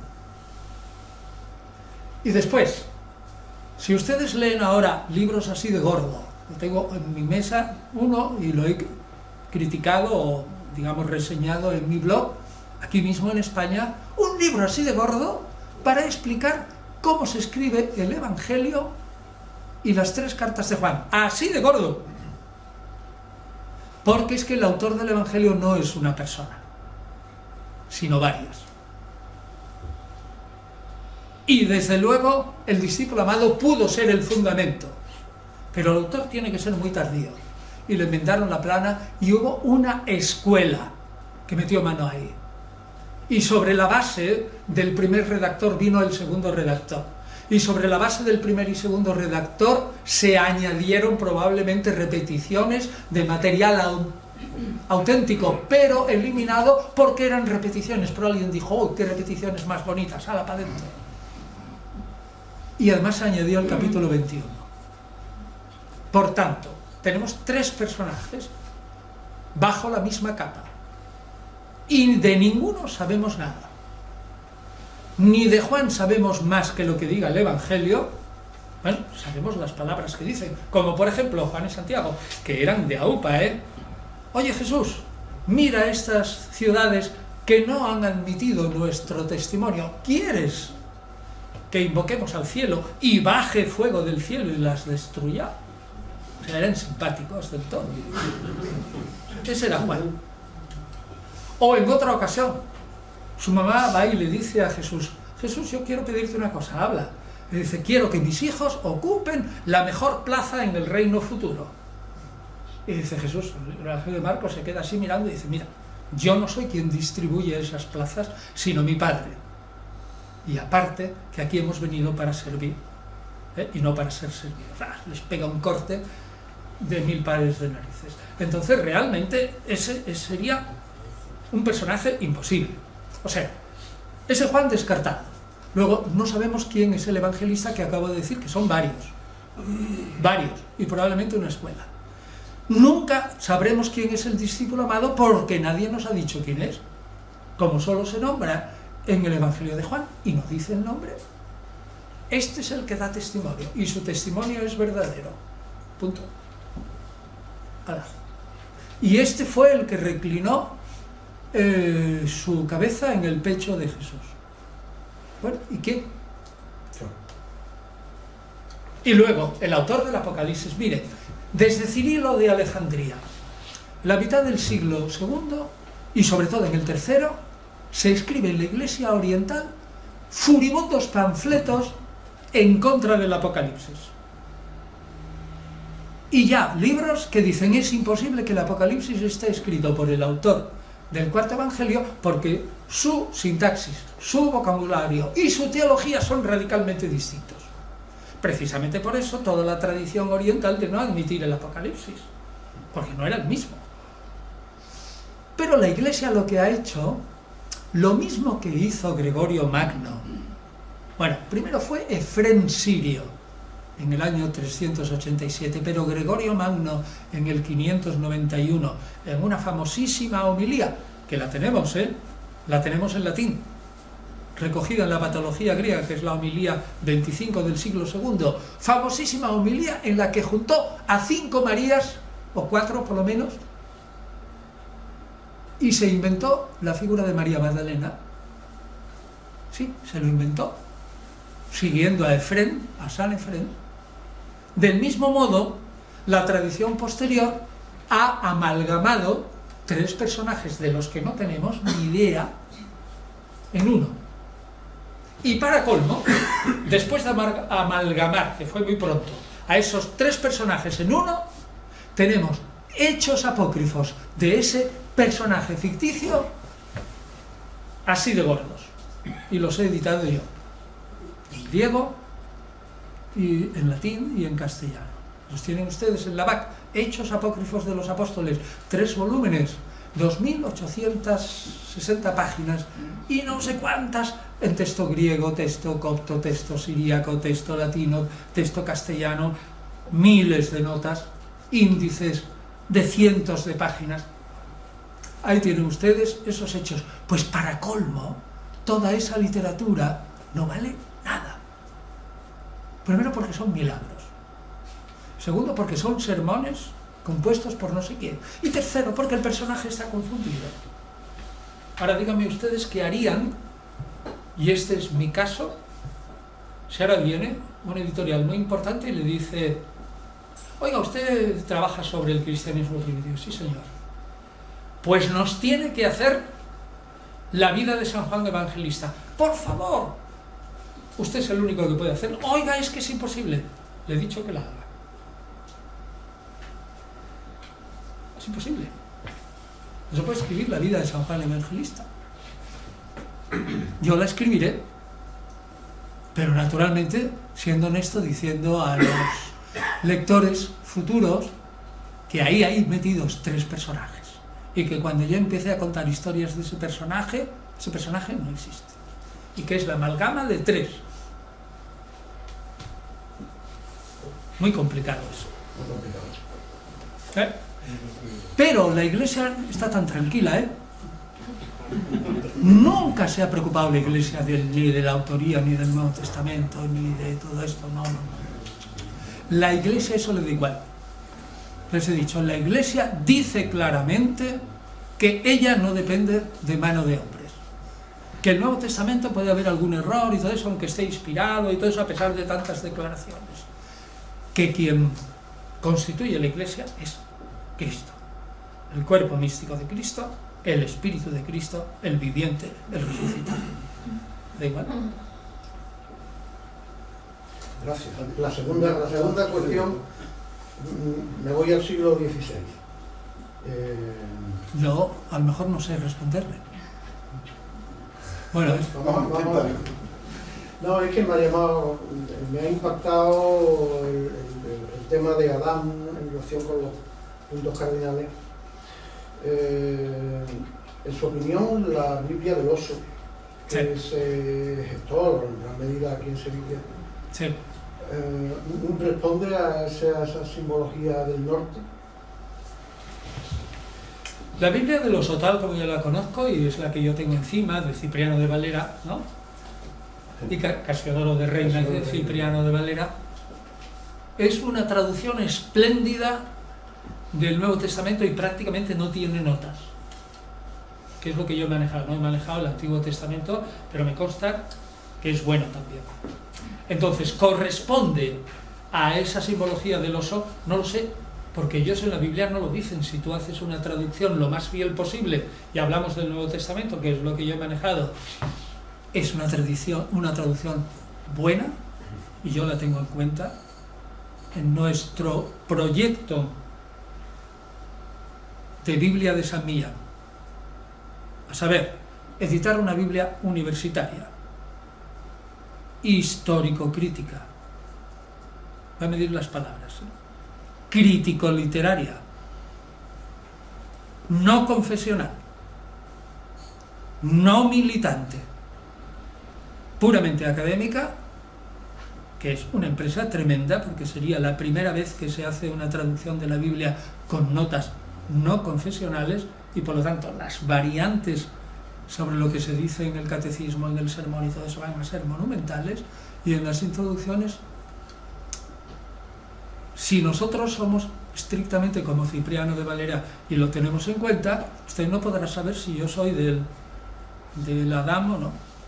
Pues yo allí pongo notas, y más, sobre todo, por mi traducción, no podrá saberlo, porque yo haré la mejor traducción posible del texto griego. Punto. Más. Sí, gracias. ¿No levantó a alguien por ahí la Sí, mano? fui yo. Sí. Pasa que ya ha respondido lo que yo pensaba preguntarle. Me quería decirle, ¿cuántas religiones que están basadas en pasajes de la Biblia así, y que tienen su libro de cabecera? No tiene rigor alguno, ¿verdad? Tienen... A ver, que yo soy un poquito sordo y yo no le he oído bien. No le he oído bien. No, quería decir que tantas religiones basadas en pasajes bíblicos, en, no sé, en cosas así, por lo que le oigo no tienen rigor ninguno, ¿verdad? La inmensa mayoría no tienen rigor.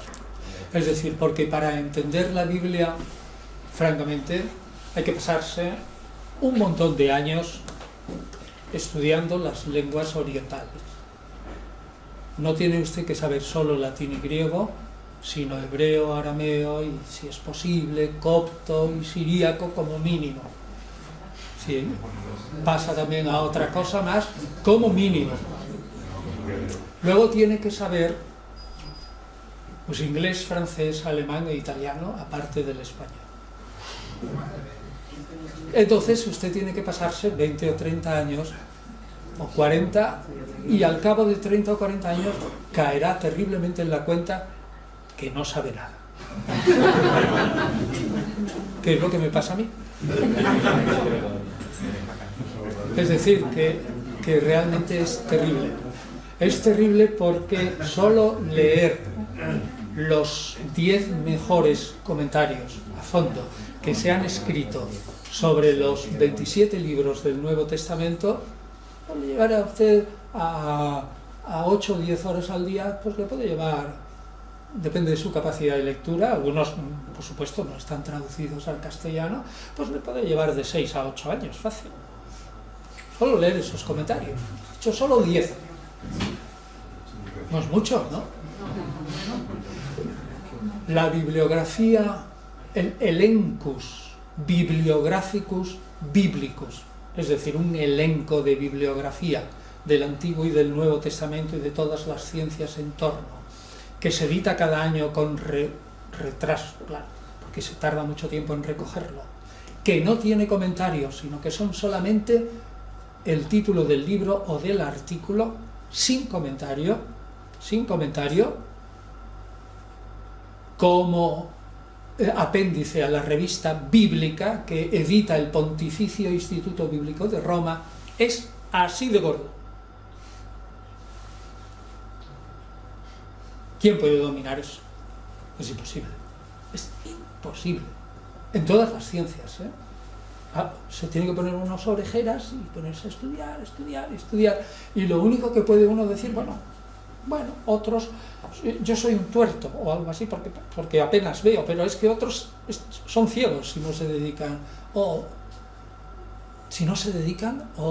no tienen, digamos, una buena escuela, porque no vale solo dedicarse, no puede ser uno totalmente autodidacta, tiene que entrar dentro de los cauces de de la ciencia, porque es que si no es como si intentas subir el Everest solo, por muy fuerte que sea te mueres. Si no partes de los campamentos anteriores no llegas a ningún sitio. Entonces, respecto a la pregunta, la mayoría de lo que se lee, por ejemplo, en internet, no tiene ni la menor idea. Son cosas descomunalmente erradas. Por eso yo he iniciado desde hace poco de tiempo, bueno, llevo 7 años con mi blog, los 2 blogs, 7 años. Y hay 2 colegas que colaboran conmigo, si no sería imposible. Yo antes escribía todos los días, ahora escribo una vez a la semana un artículo, digamos, de fondo. Pero como me hacen tantas preguntas todos los días, vía Facebook, o vía página web, o vía correo electrónico, pues yo les respondo a la gente, quito lo que es personal, pongo la pregunta y pongo la respuesta, y estoy lanzando vía internet preguntas y respuestas continuamente. Y la cantidad de preguntas que a mí me parecen increíbles, que yo respondo, es enorme. Es enorme. ¿Qué es lo que falta? Pues lo que falta es estudio. Es decir, usted no puede opinar de la Biblia como del fútbol. Y ya el fútbol es una ciencia, ¿eh? Porque para ser entrenador tienes que dedicarte toda la vida, ¿no? Sin duda, ¿eh? Y leen 50.000 libros. Pero vamos, la Biblia tienes que saber lo que he dicho eso, y si no, metes la pata. Y sobre todo, tienes que estar formado en una institución académica, no puedes ser absolutamente solo, porque es que te desvías. Y tienes que estar leyendo continuamente a los colegas, autocriticándote, y estar absolutamente dispuesto a que si sale una hipótesis mejor que la tuya, tú coges la tuya, la tiras y coges la del colega. Vale, a usted. ¿Decía usted que los 4 evangelios se escogen representando a los 4 puntos cardinales? No porque los representen, sino porque no pueden ser más que 4. Un paralelismo. Pero ¿por qué Mateo, Marcos, Lucas y Juan? Y no otros autores. A eso respondería. Bueno, primero, sabemos Mateo, Marcos, Lucas y Juan a partir de la mitad del siglo II. Los evangelios son anónimos. Es decir, detrás de la palabra Marcos en realidad no sabemos qué hay, ni detrás de Mateo, ni detrás de Juan, ni detrás de Lucas. Es decir, no hay nada, estrictamente. Una vez que establecimos eso, pero vamos a llamarlo Marcos y tal para que nos entendamos, ¿no? ¿Por qué? Pues por esos argumentos. Porque se leían en todas las iglesias. Porque cuando uno escribe anónimamente el Evangelio de Marcos, en 5 años está... Vamos, es una obra tan prodigiosa que en 5 años está leyéndose en todas las iglesias. Unos dirán, este es una porquería, otros dirán, jo, qué cosa más buena. Sobre todo porque Marcos es el primero que corrige a su maestro Pablo. Pablo solo habla de la resurrección. La muerte y la resurrección de Jesús es una cosa mínima de la vida de Jesús, prácticamente nada más que eso. Pero vienen luego los evangelistas y dicen, no, Pablo, que también la vida del maestro es ejemplo y la vida es salvadora, y rellenan, digamos, lo que Pablo había dejado solamente, y no le interesaba más, porque si el fin del mundo viene dentro de 10 minutos, ¿para qué? Yo voy al hecho salvífico fundamental, que es la muerte en la cruz y la resurrección, punto. Eso es la teoría de Pablo, ¿no? ¿Pero por qué esos? Pues porque fueron tipos geniales. Si usted estudia el Evangelio de Marcos, es una obra de orfebrería. Parece sencillísimo, parece torpe, pero está tan perfecto, tan unido una parte con la otra, a veces hasta las mismas cantidades de palabras sobre un centro que es la confesión de Pedro en Cesarea de Filipo, desde el 8:23 al 8:29, es una maravilla de obra. Inmediatamente se leyó y la gente quedó admirada. Pero una maravilla, que también esto hay que saberlo, que cuando se leyeron salieron otros que dijeron, ah sí, pero es imperfecta, y vino Mateo y corrigió a Marcos. Piensen otra cosa, que esto tampoco se puede oír normalmente en el sermón, y es que cada edición del Evangelio, es decir, si después de Marcos viene Mateo, piensen que cada edición nueva Mateo sobre Marcos es una corrección. E implícitamente está diciendo quien escribe, que es Mateo, que Marcos no le satisface y que está equivocado en algo, o que es incompleto, o que sus perspectivas no son tan así. Es decir, consideren que si Lucas corrige, no sabemos si tenía a Mateo delante, pero corrige también a Marcos, es porque Lucas está convencido de que Marcos no le convence, a pesar de que sea genial. Pero si hay un montón de iglesias que leen a Marcos y Lucas, y además estamos de acuerdo con el pensamiento de las iglesias paulinas, sobre todo, ya he dicho que de los tres grupos de cristianismo, los judeocristianos, los paulinos y otros, bueno, no lo he nombrado, los gnósticos, quienes se llevan el gato al agua son los paulinos.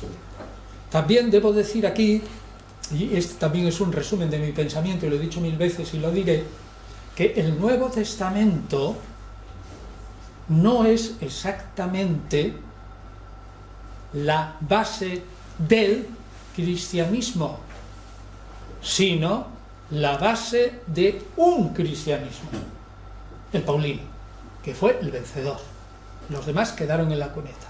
Entonces, si el Nuevo Testamento está hecho sobre todo a base de iglesias paulinas, no es tan difícil ponerse de acuerdo. Y que se distribuyan en las iglesias paulinas de Roma, Alejandría, Jerusalén, mientras vivió, no, por allí, por Samaria, Antioquía, Éfeso, Corinto, Tesalónica. Esas son las iglesias principales, no son muchos.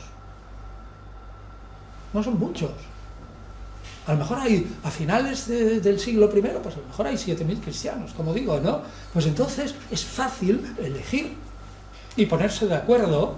Si hay gente que manda en Roma y gente que manda en Éfeso, es que son pocos. Cada iglesia tenía su obispo ya. En el 150 ya está instituido el obispo de alguna manera y se elige como autoridad porque es por votación, por mayoría.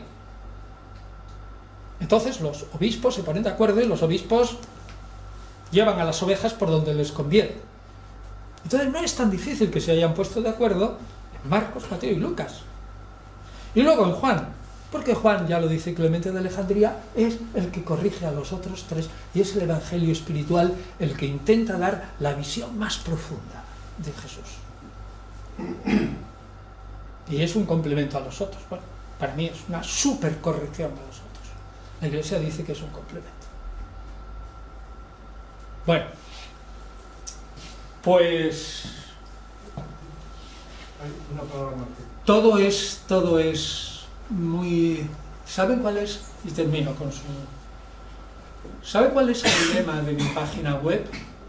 El lema es: en el cristianismo primitivo casi nada es como parece.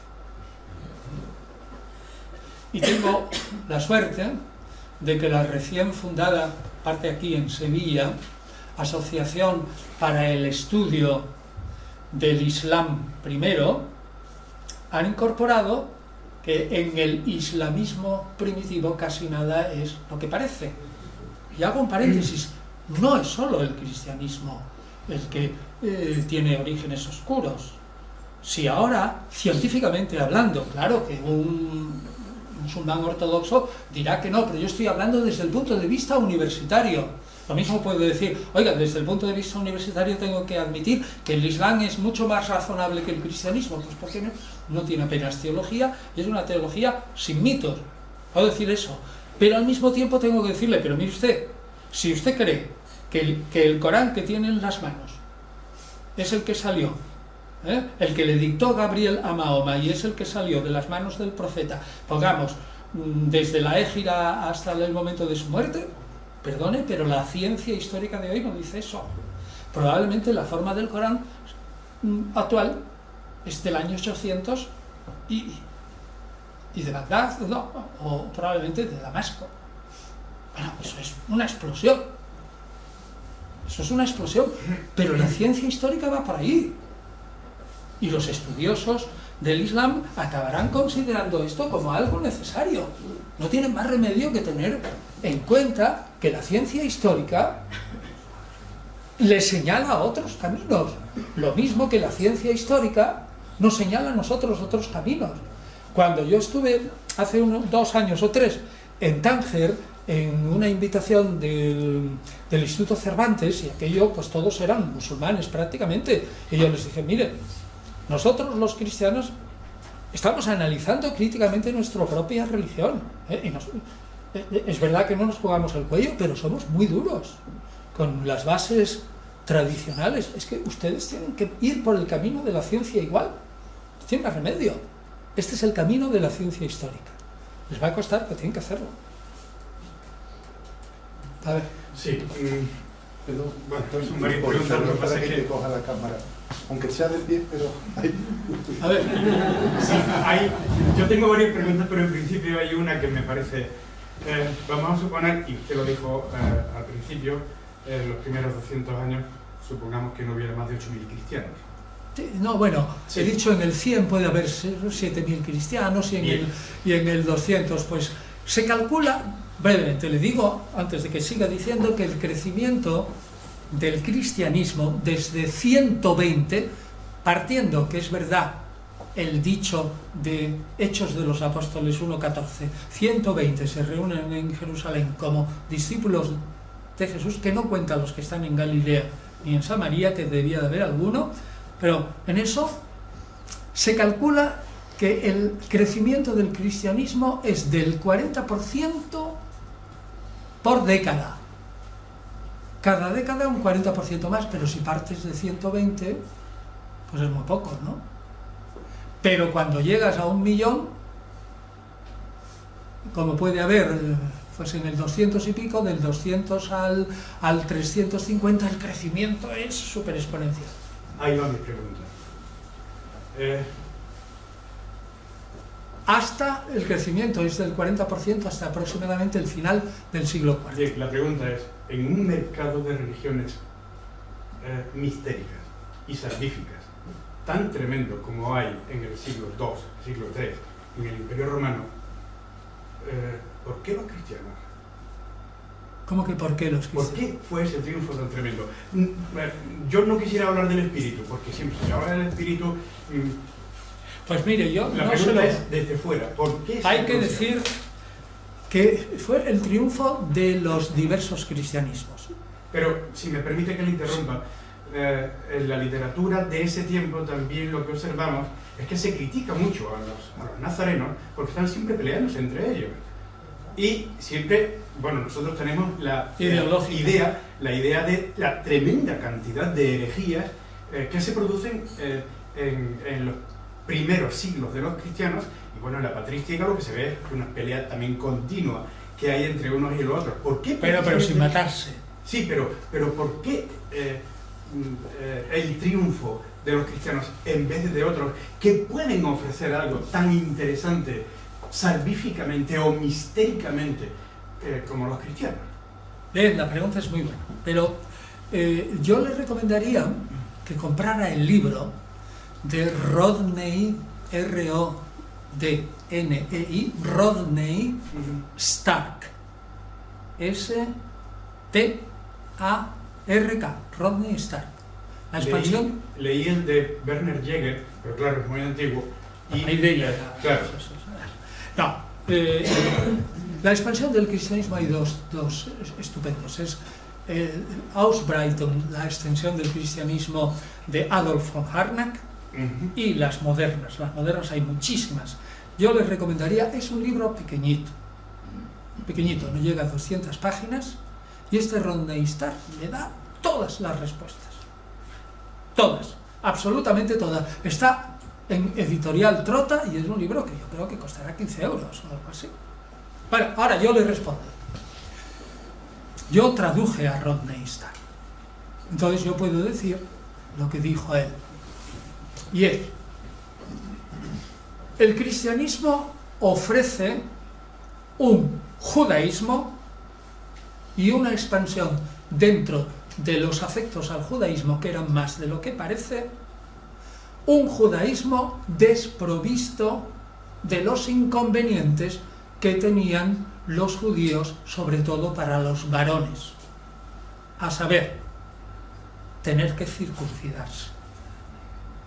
Es decir, si tú te haces judío, tú eres amigo del judaísmo. Te gustan los judíos, te gusta el sábado, había muchísimos en el Imperio Romano.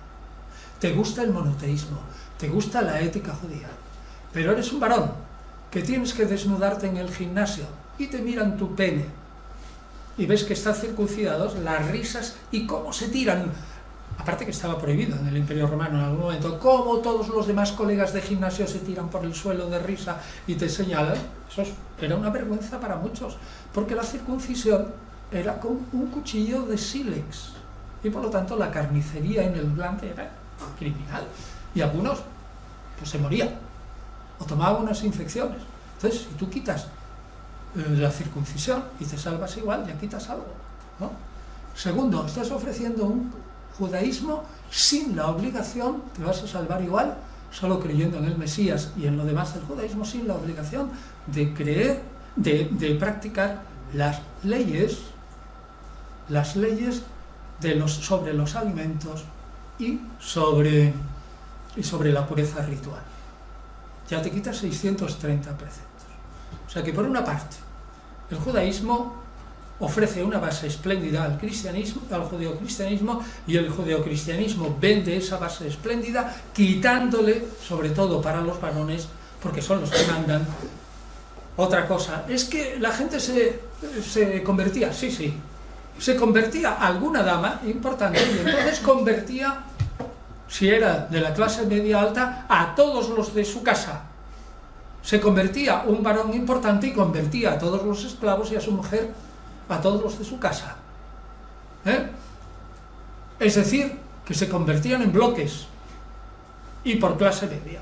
Y si tú resulta que empiezas a crecer, sobre todo entre gente, que son amigos de los judíos, y les dices, a partir de ahora te salvas como los judíos y en primera clase, pero sin los inconvenientes de los judíos.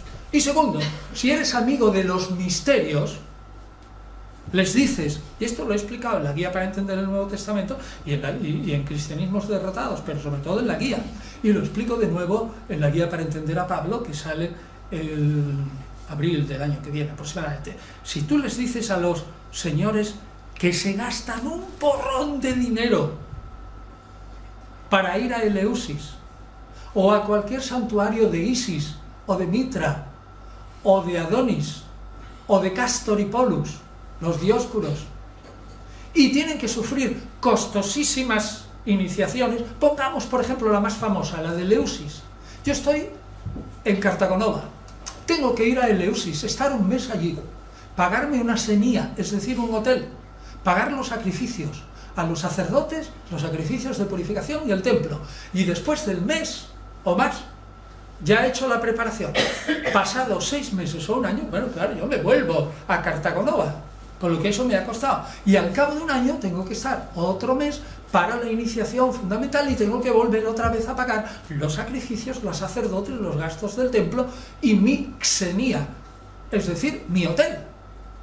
Es decir, que era una casa, una fonda o lo que sea, o alguien que te recogía en su casa, pero tú tenías que pagar, que era el sistema antiguo de hotel.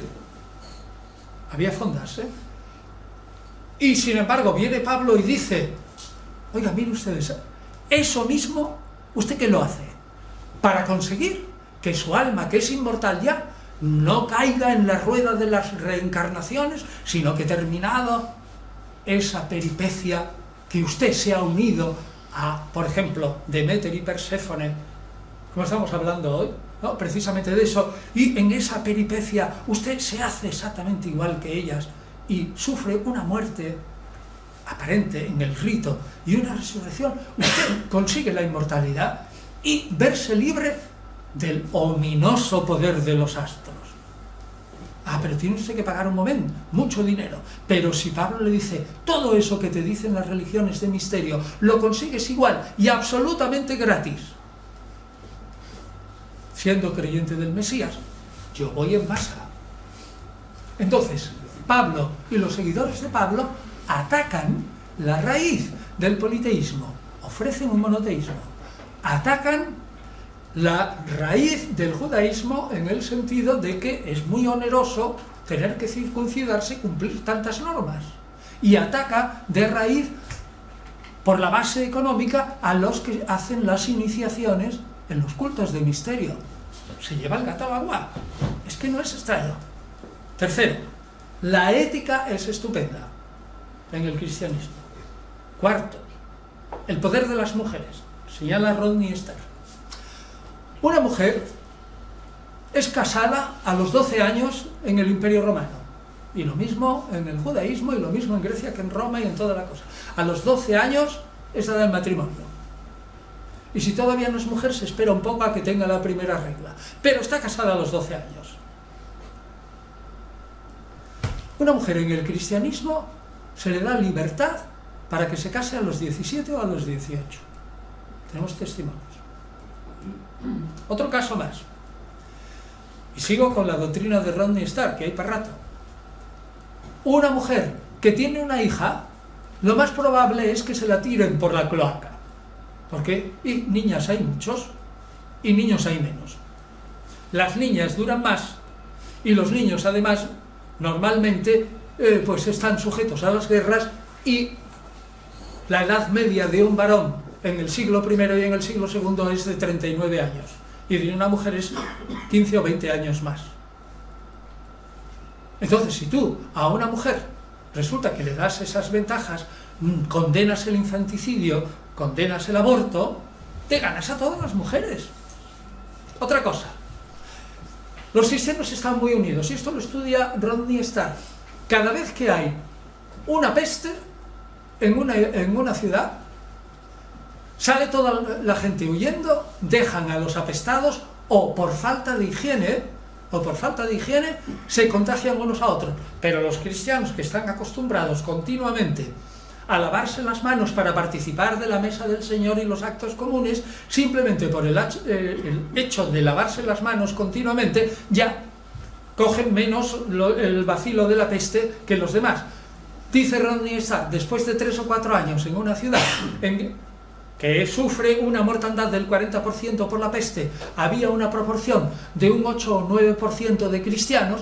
Como los cristianos se protegen unos a otros, si uno está muy malito, enseguida le dan sopa y no sé cuánto y tal, le apartan, lo lavan y todo eso, mientras que los paganos mueren como chiches, acaba la peste y a los 4 años la proporción de cristianos es el 22% en la ciudad.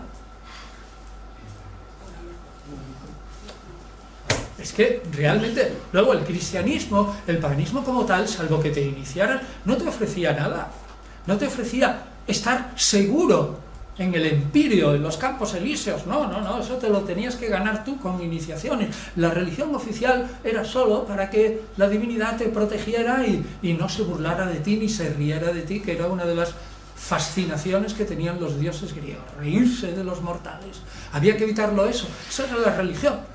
Pero resulta que si tú ofreces inmediatamente un cielo, como dice Rodney Starr, y yo lo he engrandecido un poco, la acción cristiana, por mucho que te cueste, es decir, porque tus amigos van a decir que ya eres cristiano y por lo tanto yo te desprecio, porque pierdas amigos, porque a lo mejor algún tonto de los gobernantes viene y te dice un saumerio al emperador, a salud del emperador, y tú te niegas porque no quieres aceptar que vas a rendir culto al emperador, en fin, por muchos riesgos que tengas, el premio era tan tremendo que la acción, por muy cara que fuese, era extremadamente barata. Y encima todo el conjunto de la ética y de la teología del Nuevo Testamento es una de las grandes catedrales del pensamiento humano. Es decir, y por último, la seguridad social, que habían inventado los judíos y que los cristianos llevan a rajatabla. Y eso lo dice claramente Tertuliano en el Apologético.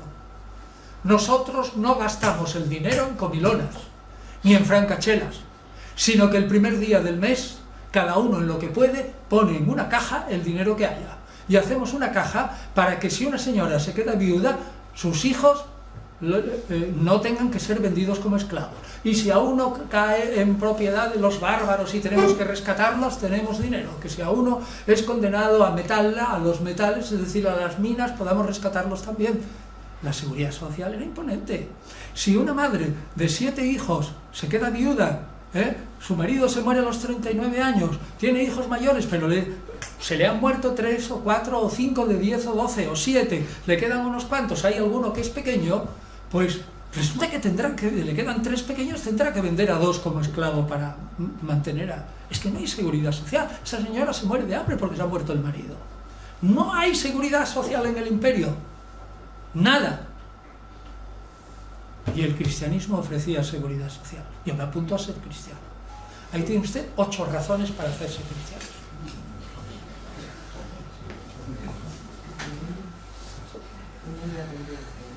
¿Alguna otra pregunta? Todos felices. Pues, se ve que lo ha explicado tan bien que ha quedado todo muy claro, Antonio. O todos asustados y deseados. Bueno, pues no cabe entonces, si no hay más preguntas, nada más que cerrar el acto agradeciéndote de nuevo tu asistencia y toda la información que nos has dado, que me ha parecido extraordinaria. Mucho es decantación de muchos años. Muchos años. Y se te van quedando unas cuantas ideas fijas. Bien.